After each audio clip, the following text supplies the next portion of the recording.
Assalamualaikum warahmatullahi wabarakatuh.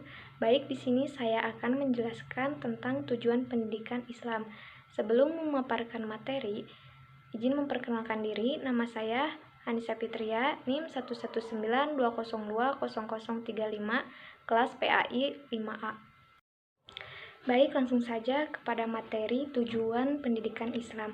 Istilah tujuan secara etimologi berarti arah, maksud, atau haluan. Secara terminologi, tujuan berarti sesuatu yang diharapkan tercapai setelah sebuah usaha atau kegiatan selesai. Tujuan diciptakan manusia hanya untuk mengabdi kepada Allah Subhanahu wa Ta'ala. Oleh karena itu, tujuan pendidikan Islam yaitu membentuk umat yang berdasarkan hukum dan nilai-nilai agama Islam. Kemudian, dasar usaha pembentukan kepribadian utama ini adalah Al-Quran dan Al-Hadis. Tujuan akhir pendidikan Islam itu dapat dipahami dalam firman Allah Subhanahu wa Ta'ala, Quran Surat Ali Imran ayat 102, yang artinya, "Wahai orang-orang yang beriman, bertakwalah kepada Allah sebenar-benar takwa kepadanya, dan janganlah kamu mati kecuali dalam keadaan muslim." Mati dalam keadaan berserah diri kepada Allah sebagai muslim yang merupakan ujung dari sebagai akhir dari proses hidup jelas berisi kegiatan pendidikan. Inilah akhir dari proses pendidikan itu yang dapat dianggap sebagai tujuan akhir pendidikan Islam. Bagi Islam mengandung nilai ukhrawi karena dengan amal baik di dunia, manusia akan mampu meraih kebahagiaan di akhirat.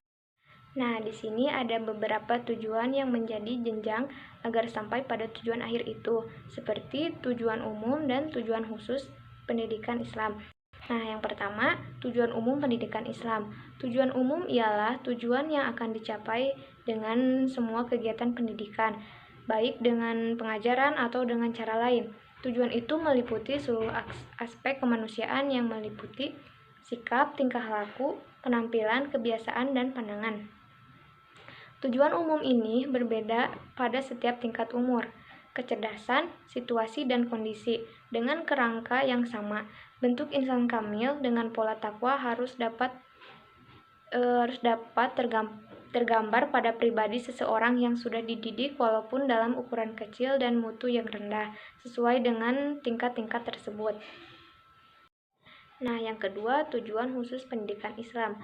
Tujuan khusus pendidikan Islam di sini adalah perubahan yang diinginkan dari upaya pendidikan Islam yang memiliki keterkaitan dengan pembentukan manusia dan penumbuhan semangat agama dan akhlak bagi individu.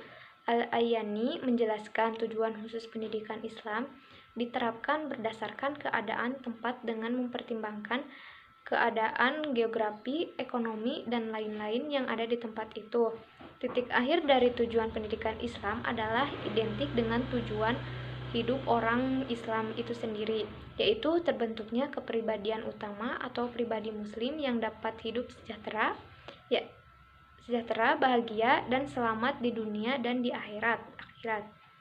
Mewujudkan nilai-nilai keislaman di dalam pembentukan manusia yang soleh dan produktif, dan membentuk pribadi khalifah yang memiliki fitrah, rohani, dan jasmani, kemauan yang bebas akal agar dapat menempati kedudukan sebagai khalifah di muka bumi ini, serta beriman dan bertakwa kepada Allah Subhanahu wa Ta'ala.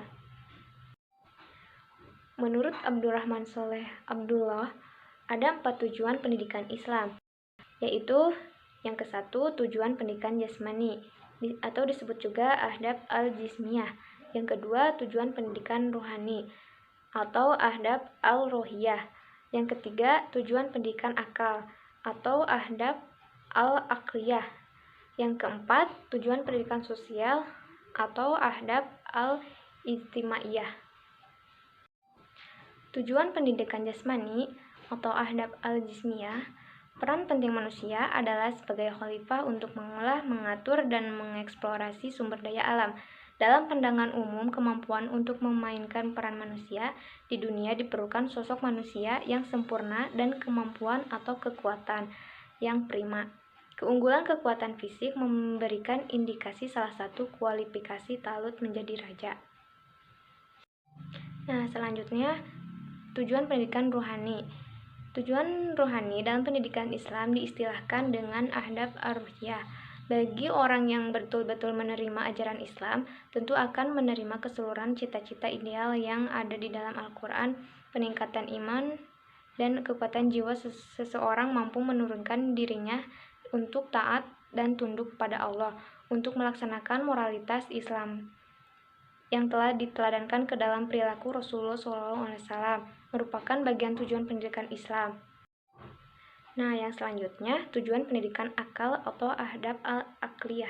Tujuan pendidikan akal adalah mengarahkan kepada perkembangan inteligensi seorang manusia sebagai individu untuk dapat menemukan kebenaran yang sebenar-benarnya.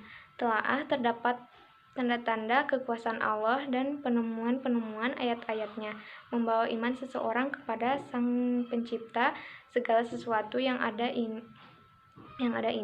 Akal mempunyai kekuatan yang luar biasa untuk mempelajari, mengkaji, dan meneliti gejala-gejala alam dan fenomena sosial.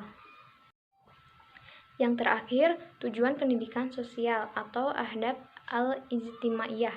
Dalam Al-Quran, manusia disebut dengan al-nas. Ini digunakan untuk memanggil manusia dari aspek sosiologis. Artinya, manusia adalah makhluk sosial yang memiliki dorongan atau kecenderungan untuk hidup berkelompok dan bermasyarakat. Dalam masyarakat modern yang tersusun dari berbagai varian atau ras, etnis, budaya, dan agama. Setiap varian-varian itu terdiri dari subvarian lagi dengan tradisi atau budaya yang berbeda-beda. Dalam Islam, realitas varian ini adalah sunatullah mulai dari yang terkecil hingga yang paling kompleks, yaitu mulai dari lingkungan rumah tangga hingga lingkungan yang paling luas, yaitu negara. Adapun tujuan pendidikan Islam menurut Jalaluddin, yaitu yang ke-1, dimensi hakikat penciptaan manusia, yaitu tujuan pendidikan Islam diarahkan untuk membimbing perkembangan peserta didik secara optimal untuk menjadi pengabdi yang setia kepada Allah Subhanahu wa taala. Quran surat Az-Zariyat ayat 56. Dan yang kedua, dimensi tauhid, yaitu tujuan pendidikan Islam diarahkan untuk mengembangkan potensi ketuhanan peserta didik yang dibawa sejak lahir. Quran surat Al-A'raf ayat 172. Allah Tuhan satu-satunya tempat untuk memohon dan meminta pertolongan. Quran surat Al-Ikhlas ayat 1-2. Ketaatan dan ketundukan kepada Tuhan yang satu itu senantiasa membimbing fitrah ketuhanan peserta didik. Pada akhirnya pendidikan menempatkan peserta didik untuk memperoleh derajat yang takwa. Quran surat An-Nisa ayat 131. Yang ketiga, dimensi moral. Manusia pada dasarnya memiliki potensi atau fitrah untuk berbuat benar, baik, dan indah. Artinya, manusia adalah makhluk yang memiliki nilai-nilai moral dan ada kecenderungan untuk berbuat benar, baik, dan indah. Oleh karena itu, pendidikan ditunjukkan untuk mengembangkan dan membantu perkembangan potensi peserta didik untuk berperilaku baik atau berkarakter. Karena salah satu sumber pendidikan karakter adalah nilai-nilai moral manusia. Yang keempat, dimensi perbedaan individu. Perbedaan kemampuan peserta didik merupakan sunatullah, karena itu tujuan pendidikan diarah untuk membimbing dan mengembangkan potensi peserta didik secara optimal dengan tidak mengabaikan adanya faktor perbedaan individu sesuai dengan perkembangan potensi peserta didik. Nah, yang kelima, dimensi profesional. Setiap anak yang lahir telah dilengkapi dengan bakat masing-masing. Materi pendidikan sebaiknya sejalan dengan dan mampu mengembangkan bakat tersebut sehingga peserta didik bisa menjadi tenaga ahli dan profesional. Oleh karena itu, tujuan pendidikan Islam harus diarahkan kepada upaya untuk membimbing dan mengembangkan potensi peserta didik sesuai dengan bakat masing-masing, sehingga dengan pendidikan itu peserta didik memiliki keterampilan dan profesional masing-masing guna untuk mencari nafkah demi kelangsungan dan kemandirian hidup. Dan yang terakhir, dimensi ruang dan waktu, yaitu perkembangan peradaban manusia tidak bisa dielakkan lagi. Sejalan dengan itu, maka tujuan pendidikan Islam juga harus mengarahkan dan menyiapkan kehidupan peserta didik masa yang akan datang, di samping masa yang sedang dialaminya. Nah, jadi kesimpulannya, tujuan pendidikan Islam secara umum dan khusus merupakan penjabaran dari tujuan hidup manusia itu sendiri, yaitu pada hakikatnya bagaimana manusia itu mendapat keridhaan Allah Subhanahu wa taala untuk mencapai kesempurnaan mulia dari tujuan pendidikan Islam tersebut. Pelaksanaannya tidak terbatas pada lembaga dan pendidikan formal tertentu, akan tetapi dilaksanakan pada pusat pendidikan formal, non-formal, dan informal. Nah, mungkin hanya itu yang dapat saya sampaikan. Kurang lebihnya mohon maaf. Wabillahi taufiq wal hidayah. Wassalamualaikum warahmatullahi wabarakatuh.